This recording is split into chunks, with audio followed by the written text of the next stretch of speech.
বাংলাদেশের যে মুক্তিযুদ্ধের যে মূলনীতি ছিল জাতীয়তাবাদ, গণতন্ত্র, ধর্মনিরপেক্ষতা, সমাজতন্ত্র। এই ৪ মূলনীতি যদি সত্যিকার অর্থে বাংলাদেশে যদি আ প্রতিষ্ঠা হয় তাহলে কিন্তু বাংলাদেশের কিন্তু বৈষম্য কমে যাবে এবং বৈষম্য কিন্তু একদম শূন্যের কোঠায় কিন্তু নেমে আসবে। বাংলাদেশে কিন্তু এই ৪ মূলনীতি কিন্তু বাস্তবায়ন হয়নি বলেই কিন্তু এখনো কিন্তু অনেক অংশে বৈষম্য রয়ে গেছে। আর যারা এই ৪ নীতির বাইরেও, যারা ৪ মূলনীতির বাইরেও যারা যুক্ত করতে চায় নতুন শব্দ, তাদের উদ্দেশ্যে বলতে চাই যে নতুন শব্দ যুক্ত করার কি প্রয়োজন? এই ৪ মূলনীতি তো বাংলাদেশের জন্য যথেষ্ট।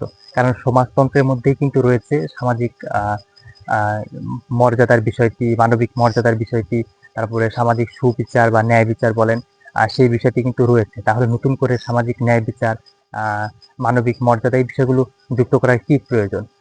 মুক্তিযুদ্ধে যে বিষয়টা আছে সমাজতন্ত্র, সেটাই তো আমাদের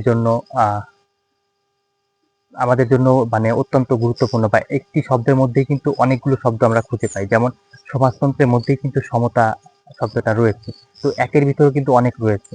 কাজেই সমাজতন্ত্র বিষয়টাকে বাদ দেওয়া অত্যন্ত দুঃখজনক।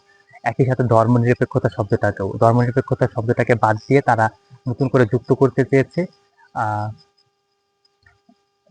যে শব্দটি যুক্ত করতে চেয়েছে সেটা হলো যে সাম্প্রদায়িক সম্প্রীতি বা ধর্মীয় স্বাধীনতা। তো ধর্মনিরপেক্ষতার মধ্যেই তো সাম্প্রদায়িক সম্প্রীতির কথা বলা আছে, সহাবস্থানের কথা বলা আছে, এবং আহ, সবাই সবার ধর্ম পালন করতে হবে সেই কথাটা বলা আছে। ধর্মনিরপেক্ষতা শব্দটাকে বাদ দেওয়ারও কোনো প্রয়োজন বলে মনে করি না। এবং জাতীয়তাবাদ, আমাদের যে মুক্তিযুদ্ধ হয়েছে সেটা জাতীয়তাবাদের উপর ভিত্তি করেই হয়েছে, বাঙালি জাতীয়তাবাদের উপরে ভিত্তি করেই হয়েছে।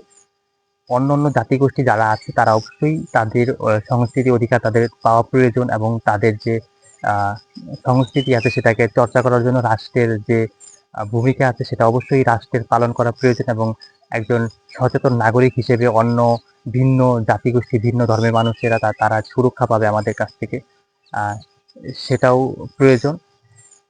কিন্তু জাতীয়তাবাদ শব্দটাকে মুছে দিলে কিন্তু বাঙালি জাতির যে একটা স্বাধীনতার যে মূল ভিত্তি আছে সেটাও কিন্তু আহ, সংকটে পড়ার একটা চ্যালেঞ্জ রয়েছে।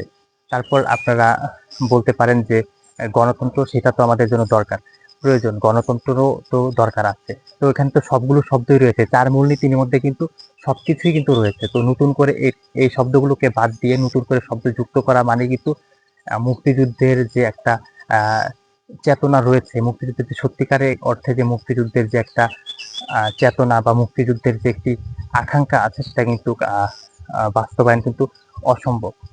আমরা যদি মুক্তিযুদ্ধের যে মূল চেতনা আছে সেটার উপর ভিত্তি করে যদি রাষ্ট্র গঠন করতে পারি, তাহলে কিন্তু রাষ্ট্র সত্যিকার অর্থে আহ, তার যে রাষ্ট্রের যে আহ, বৈষম্য রয়েছে রাষ্ট্রের যে নাগরিকদের ওপর, সেই বৈষম্য কিন্তু অনেকাংশে দূর হয়ে যাবে, এবং একটি সফল দেশ হিসেবে কিন্তু গড়ে উঠবে।